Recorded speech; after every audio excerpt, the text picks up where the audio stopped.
Cette semaine, un accident mortel à Saint-Norbert la semaine dernière. Un pharmacien de Joliette radié pour 2 mois pour avoir consulté les dossiers de son ex-conjointe. Et si t'en parlais, eh bien, je vais vous en parler au cours du bulletin parce que ça s'en vient et il faut en parler. Bonjour, ici Danny Bérubé. Bienvenue à vos actualités régionales.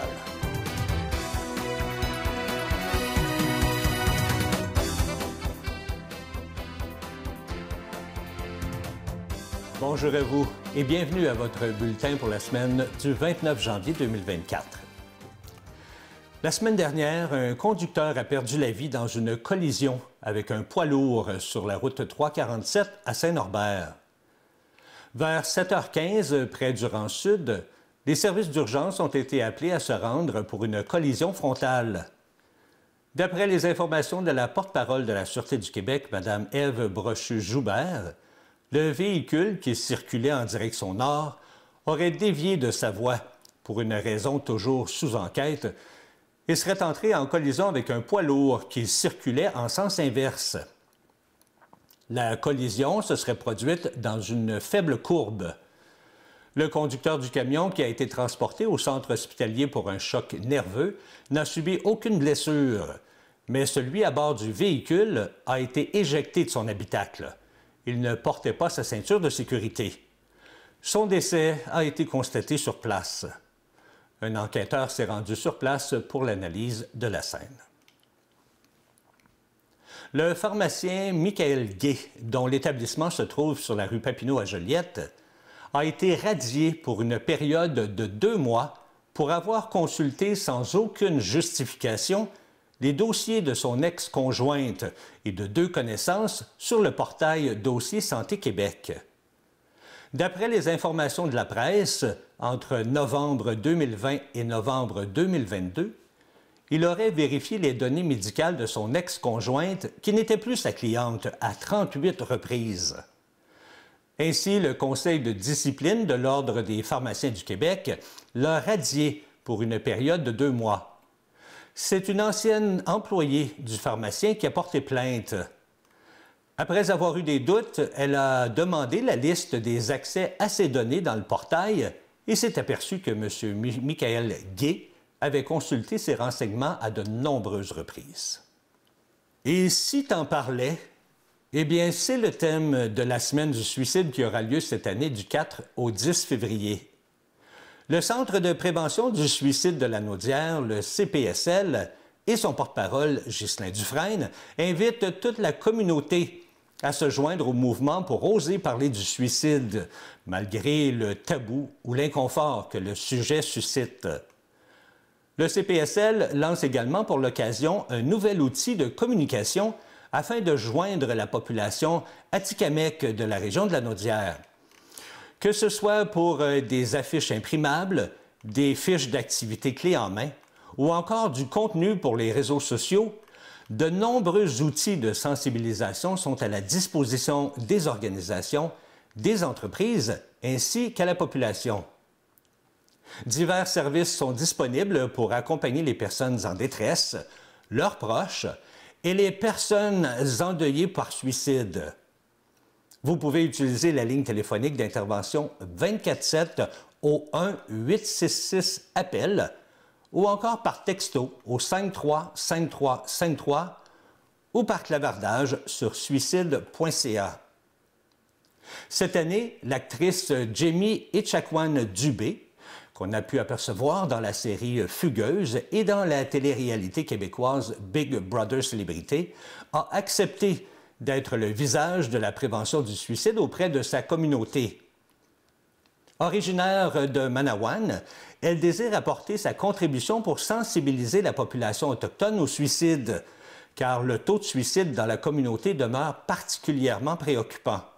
Et la mise en place d'une campagne de sensibilisation revêt une importance cruciale pour lutter contre ce fléau. Alors, n'hésitons pas. Nous pouvons tous jouer un rôle important en partageant ce message, disent bien, dans notre milieu de travail et dans notre entourage. Il ne faut jamais hésiter à contacter le 1-866-APPEL pour soi-même ou lorsqu'on est inquiet pour quelqu'un. La ville de Saint-Gabriel annonce la fin de l'entente intermunicipale avec la municipalité de Saint-Gabriel de Brandon relative aux loisirs sportifs et culturels ainsi qu'aux activités du festival d'été. Cette fin d'entente sera effective à compter du 11 mars 2024. Et comme la Ville désire maintenir un taux de taxe raisonnable pour ses citoyens, il était plus juste, d'un point de vue budgétaire, de mettre fin à cette entente et de reconsidérer les loisirs et les activités. Par contre, selon la Ville, la priorité demeure d'offrir à la population un milieu de vie où il fait bon vivre et s'épanouir, et surtout un milieu accessible à tous. C'est pourquoi la Ville de Saint-Gabriel travaillera en collaboration avec le Centre sportif et culturel de Brandon pour offrir à ses citoyens une offre de services de qualité. Ainsi, ils éviteront que les mêmes types de cours soient donnés par ces deux instances. De plus, la Ville désire mettre en lumière les différents organismes locaux en créant des partenariats avec eux pour une programmation variée d'activités. Et malgré la fin de cette entente intermunicipale, eh bien, des activités seront tout de même maintenues sur le territoire de la Ville. Selon une nouvelle étude américaine, l'eau embouteillée pourrait contenir jusqu'à 100 fois plus de fragments microscopiques de plastique qu'on ne croyait jusqu'à présent. Utilisant une nouvelle technique d'imagerie ultra sophistiquée au laser, des chercheurs de l'Université Columbia ont ainsi mesuré que chaque litre d'eau embouteillée peut contenir jusqu'à 377 000 particules de microplastiques ou même de nanoplastiques.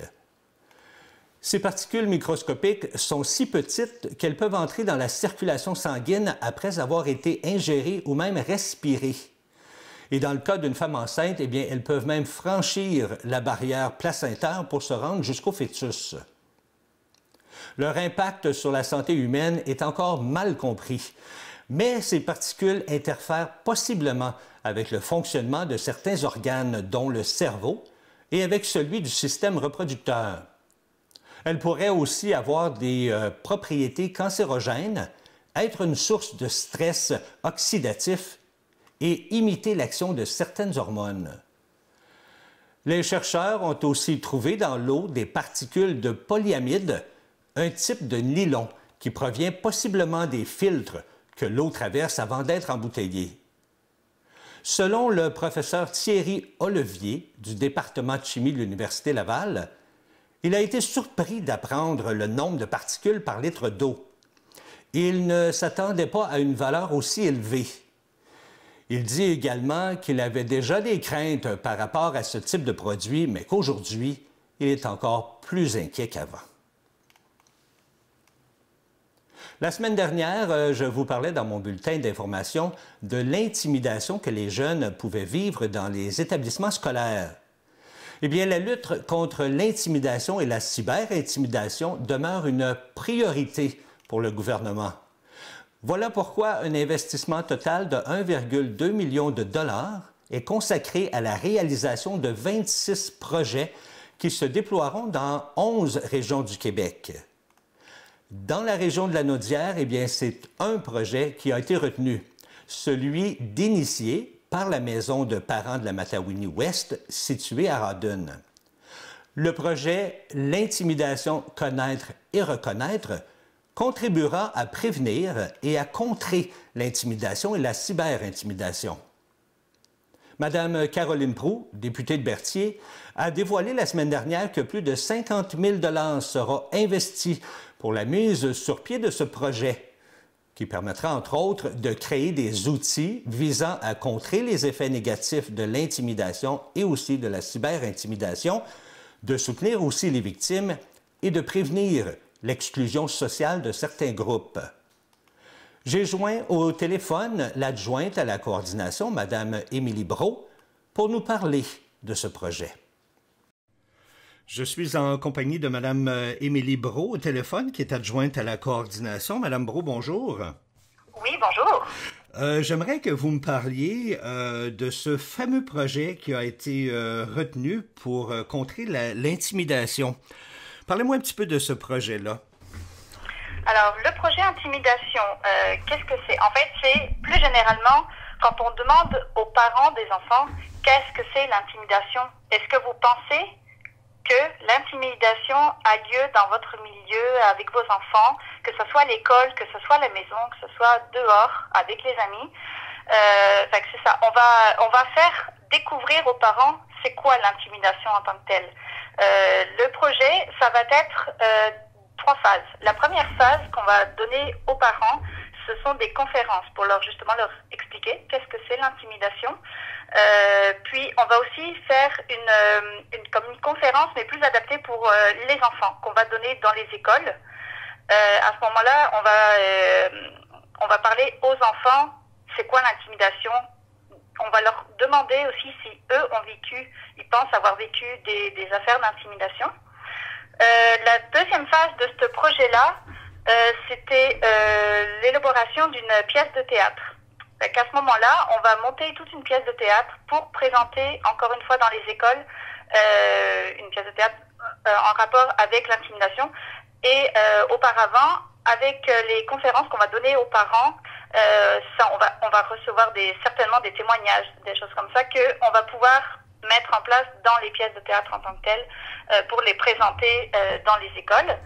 La troisième phase de ce plan, c'est l'élaboration d'un livre. Fait que là, on va construire un livre qui va pouvoir perdurer dans le temps, qu'on va pouvoir distribuer aux enfants, aux parents, concernant l'intimidation. Fait que tout ça, c'est dans le but de montrer aux parents c'est quoi l'intimidation. Peut-être qu'il y en a qui n'en ont pas conscience, qui vivent de l'intimidation. Fait que c'est de faire réaliser aussi aux gens que certaines situations qu'ils auraient pensé, peut-être ça n'en est pas, ben oui, ça en est en fait de l'intimidation. Fait que c'est un sujet très important parce que de nos jours, il y en a beaucoup. Effectivement, oui. Alors, je vous dis bonne chance pour ce projet-là parce que, comme vous dites, il y a beaucoup d'intimidation auprès des enfants et je crois que ce serait très utile, ce genre de projet-là. Oui, exactement. Merci à vous. Ben, merci beaucoup. Depuis bientôt 30 ans, les activités organisées par la Maison de parents de la Matawini-Ouest permettent aux enfants et aux parents de socialiser et de s'épanouir au sein de la communauté. Rappelons que ce projet s'inscrit dans le plan d'action concerté pour prévenir et contrer l'intimidation et la cyberintimidation pour les années 2020 à 2025. Eh bien, ça commence cette semaine, le défi 28 jours. Cette année, on doit se forcer un peu plus car le défi dure 29 jours. Depuis la dernière année, on peut dire que notre réflexion collective face à l'alcool a fait beaucoup de chemin, notamment grâce à des initiatives de sensibilisation comme celle du défi 28 jours sans alcool. Selon un sondage léger, 38% des Québécois affirment que leur consommation d'alcool a diminué depuis les 5 dernières années. Durant le mois de février, bien des milliers de Québécois à travers la province tenteront de ne pas boire pendant 29 jours au profit de la Fondation Jean Lapointe. Ils sont prêts à relever le défi et troquer leur coupe de vin pour des mocktails et des bières sans alcool. Et vous, le ferez-vous? Eh bien, il est encore temps de s'inscrire pour mieux prendre connaissance de la place de l'alcool dans votre vie, mais surtout pour changer des vies. Chaque inscription au coût de 28 $ est précieuse pour soutenir les activités de la Maison Jean Lapointe dans la prévention du traitement des dépendances. Si vous désirez vous inscrire, vous pouvez le faire via le site Internet au www.défi28jours.com. Si vous avez des questions sur les différents crédits d'impôt offerts aux aînés, eh bien, sachez qu'il y aura une séance d'information offerte gratuitement par l'Agence du revenu du Canada. Différents sujets seront abordés, tels que les principaux types de revenus pour les aînés, le fractionnement du revenu de pension, les REER, les crédits canadiens pour aidants naturels, les frais médicaux, ainsi que les dépenses pour l'accessibilité domiciliaire. Bref, on aborde plusieurs sujets très intéressants. On vous explique même les différentes façons d'éviter les arnaques. Cette séance d'information s'adresse donc aux personnes de 65 ans et plus et aura lieu le 13 février prochain à 13 h au Centre bénévole Brandon du 75 rue Saint-Cléophas à Ville-Saint-Gabriel. Le conseil municipal de Saint-Félix-de-Valois a remis 1 551 $ supplémentaires aux services d'aide alimentaire locaux lors de la séance du 11 décembre 2023.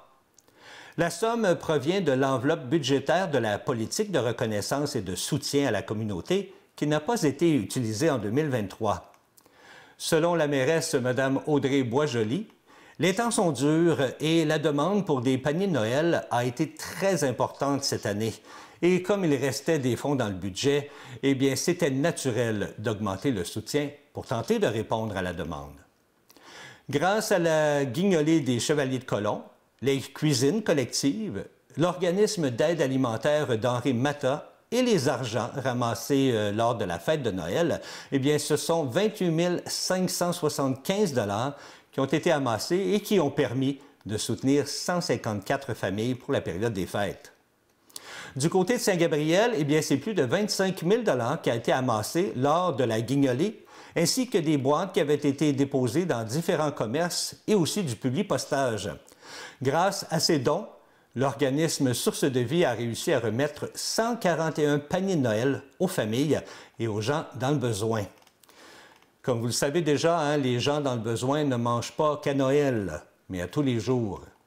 Et c'est pourquoi, le 8 mars prochain, Source de Vie organise un souper-spectacle spaghetti au coût de 25 $, plus on vous demande d'apporter une denrée non périssable. Ça se passe à la salle Jean Coutu, ici à Saint-Gabriel. Il y aura également le groupe Au Renard avec sa musique trad, rock et autres qui seront présents à la fête pour vous divertir. Une autre belle façon de ramasser des sous pour les plus démunis.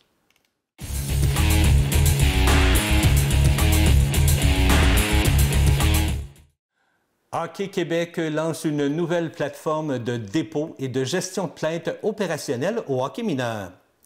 Accessible dans toutes les régions et associations de hockey mineur du Québec depuis le 22 janvier. Cette plateforme permet à tous les membres de Hockey Québec de formuler leurs plaintes en ligne aux bonnes personnes et au bon endroit, simplifiant ainsi le processus et surtout diminuant les délais de réponse. Pour toute plainte opérationnelle, telle qu'une violation au code d'éthique ou encore une violation à un règlement ou un comportement inapproprié durant une activité, eh bien, les membres sont invités à cliquer sur le bouton orange qui est accessible sur l'ensemble des sites web des associations et on vous demande de remplir le formulaire spécifique à votre région administrative. Les plaintes reçues via ce formulaire seront ensuite traitées par des agents dédiés dans chacune des régions et par l'Association de hockey mineur du Québec. Mais pour une plainte d'abus, de harcèlement psychologique ou sexuel, de négligence ou encore de violence, c'est sur le bouton vert qu'on doit cliquer. Avec l'élaboration de cette plateforme innovante, eh bien, la Fédération vise à simplifier et à faciliter la communication entre les différentes organisations et l'ensemble des membres. Voilà, c'est ce qui complète vos actualités régionales. Si vous avez été témoin d'une nouvelle, alors faites-nous le savoir en nous écrivant ici à CTB-TV. Cette semaine, ne manquez pas l'émission Service Santé avec le pharmacien M. Christian Gagnon de la pharmacie Family Prix de Saint-Gabriel qui nous parle de l'arthrite.